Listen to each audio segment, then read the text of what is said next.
আমি একটি জিনিস আপনাদের সামনে আলোচনা করতে চাই। সে জিনিসটি হলো এই যে আমরা এই বাংলাদেশ প্রতিষ্ঠিত হওয়ার পর থেকে অনেকগুলো নির্বাচন দেখলাম, অনেকগুলো রাষ্ট্রপ্রধান দেখলাম, অনেকগুলো শাসন দেখলাম। এক একটি রাজনৈতিক দলের এক এক রকম শাসন, এক একটা রাজনৈতিক দলের এক একভাবে রাষ্ট্র পরিচালনা করেন।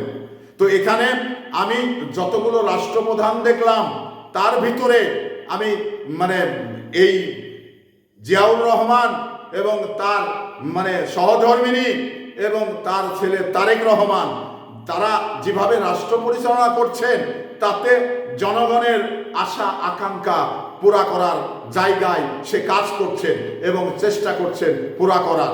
তো সেখানে এই যে বিগত সময় যারা ক্ষমতায় ছিল তারা কিন্তু জনগণের কাছে দায়বদ্ধতা ছিল না, জনগণের ভোট তো প্রয়োজন হতো না, যার কারণে জনগণকে এই গুরুত্ব দেওয়াটা হতো না। কারণ জনগণ যাই বলতো কানে তুলা দিয়ে তারা ক্ষমতা পরিচালনা করতেন।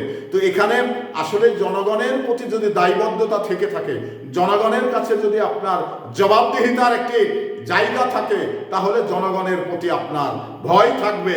আর জনগণের প্রতি যদি আপনার দায়বদ্ধতা না থাকে, তাহলে জনগণের প্রতি আপনার কোনো ভয় থাকবে না।